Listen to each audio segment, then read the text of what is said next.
नमस्कार, मी नितीन पाटील मुळे number 1 news channel प्रस्तुत गरजा महाराष्ट्र माझामध्ये आपणा सर्वांचे हार्दिक स्वागत करतो। बघूया आजच्या ठळक बातम्या। सत्यम शिवम सुंदरम शिक्षण संस्था कापूसतळी तालुका अंजनगाव सुर्जी जिल्हा अमरावती या संस्थेवर एकाच कुटुंबाचे अधिपत्य प्रस्तावित झाले असून दर कुटुंबातील व्यक्ती हितासाठी व आर्थिक स्वार्थासाठी संस्थेच्या मालमत्तेचा व शासकीय अनुदानाचा गैरवापर करीत असल्याचा आरोप ठाकरे यांनी पत्रकार परिषदेतून केला आहे। सोबतच मनीषा दादाराव चाफले यांना पदावर सामावून घ्यावे अशीही मागणी या पत्रकार परिषदेत करण्यात आली आहे। मी श्रीकृष्ण बापूराव ठाकरे, राहणार बडनेरा, जिल्हा अमरावती। ह्या माझ्यासोबत आहेत कुमारी मनीषा दादाराव चाफले आणि कापूसतळणीला जे स्वना शेंडे संजीवन विद्यालय आहे त्या विद्यालयामध्ये यांची नियुक्ती संस्थेच्या अध्यक्षांनी 24/11/2017च्या नियुक्ती आदेशानुसार 25/11/2017 पासून केली होती। सदर नियुक्ती वर्ग 9 ते 10 करता केलेली होती आणि या नियुक्तीस मान्यता मिळण्यासाठीचे प्रस्ताव क्रमांक 52 आणि प्रस्ताव क्रमांक 81 ह्या याच्यामध्ये एज्युकेशन ऑफिसमध्ये सादरपण झालेला होता। सदर प्रस्ताव प्रलंबित असतानाच तत्कालीन अध्यक्ष श्री प्रकाश उमक वारल्यानंतर त्यांच्या ज्या मिसेस आहेत सौ निर्मला उमक ह्या अध्यक्ष झाल्या आणि यांनी स्वतःची स्नुषा कुमारी निकिता तिखिले यांना नियुक्ती देण्यासाठी मनीषा चाफले आणि तिखिले यांच्याकरता बॅकडेटेड नियुक्तीचे बोगस बनावट दस्तावेज तयार केले आणि दोघींचीही नियुक्ती वर्ग 9 ते 10 साठी दिनांक 25/3/2017 पासून झाल्याचे दाखवले आणि सदर प्रस्तावसुद्धा शिक्षणाधिकारी कार्यालयामध्ये दाखल केला आणि त्याच्यामध्ये कुमारी मनीषा चाफले यांना हद्दपार करण्याच्या उद्देशानं वर्ग 9 ते 10चे जे नियुक्तीसंबंधीचे जे कागद त्यांचे बनवले होते हे कागदसुद्धा गाढ केले आणि मनीषा चाफले यांची नियुक्ती वर्ग 6 ते 8 करता केल्याचे दाखवण्यासाठी तसे बोगस दस्तावेज तयार केले आणि त्याच्यावर श्री प्रकाश उमक हे मयत असताना त्यांच्या पण खोट्या सह्या केल्या आणि मनीषा चाफले यांच्या पण खोट्या सह्या केल्या आणि सदर प्रस्ताव त्या एज्युकेशन ऑफिसमध्ये दाखल केला आणि त्यामध्ये संगनमत केलं। एज्युकेशन ऑफिसर त्यावेळेचे कुमारी निलिमा टाके आणि संस्थाध्यक्षा सौ निर्मला उमक यांनी संगनमत करून मान्यता आदेश क्रमांक 17/10/2020 मिळवला। त्यामध्ये कुमारी मनीषा चाफले यांची नियुक्ती वर्ग 6 ते 8 करिता असून त्या TET नाही या कारणास्तव त्यांची मान्यता नाकारण्यात येत आहे असे एज्युकेशन ऑफिसरने त्याच्यामध्ये लिहिले आणि निकिता तिखिले यांच्या बोगस नियुक्तीला मान्यता दिली। नंतर DYD म्हणजे deputy director of education Shri Patwe यांनी सुद्धा बनावट शालार्थ ID तयार केला आणि निकिता तिखिले यांना वेतन प्रदान करण्याची कार्यवाही केली। त्यामुळे कुमारी मनीषा चाफले यांची नियुक्ती ही वैध आहे आणि त्यांच्या नियुक्तीचे बाबतचे प्रस्ताव शिक्षणाधिकारी कार्यालयात अद्यापही प्रलंबित आहे।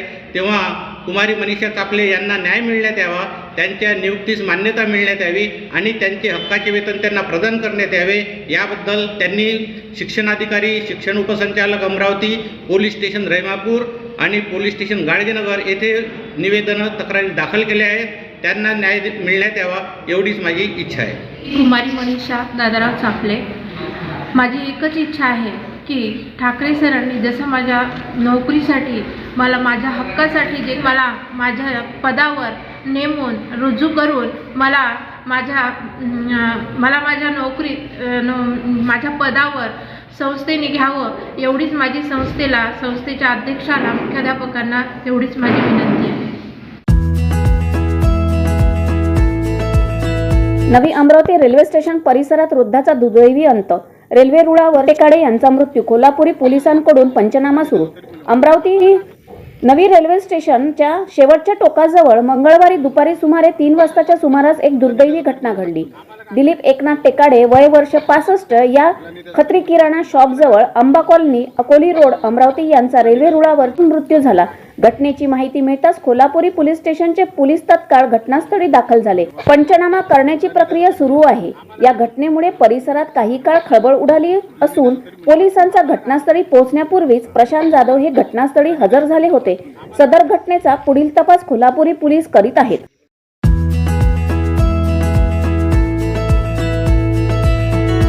तपोवनात शेण, पालापाचोळा व काडी कचऱ्यापासून यंत्राद्वारे पर्यावरणपूरक लाकूड निर्मिती, कुष्ठमुक्त बांधवांना रोजगाराचे बळ.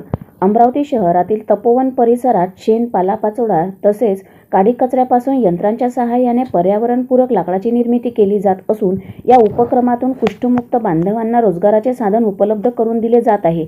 या कामातून संबंधित कुष्ठमुक्त बांधवांना दिवसाला 500 रुपये रोजगार मिळत आहे. स्वच्छता, सुंदरता आणि पुनर्वापर या तत्वावर कार्य करणाऱ्या विदर्भ महारोगी सेवा संस्थेमार्फत हा उपक्रम राबविण्यात येत आहे.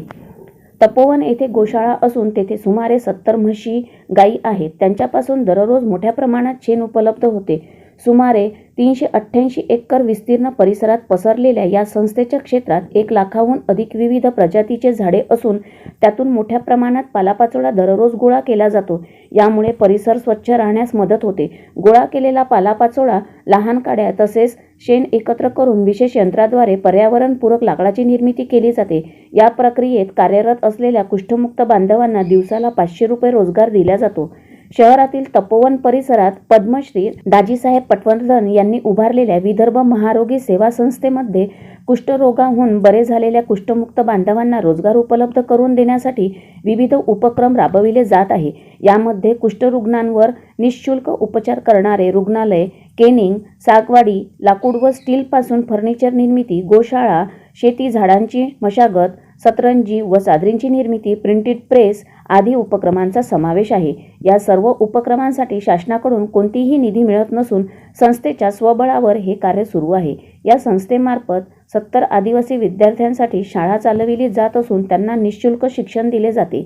या शाळेचा खर्च विदर्भ महारोगी सेवा संस्थेद्वारे केला जातो. शिक्षकांना जिल्हा परिषद मार्फत वेतन मिळते. रोजगार देणाऱ्या उपक्रमांचा एक भाग म्हणून सध्या शेणापासून उर्वरित पान 4 तयार करण्यात येत आहे.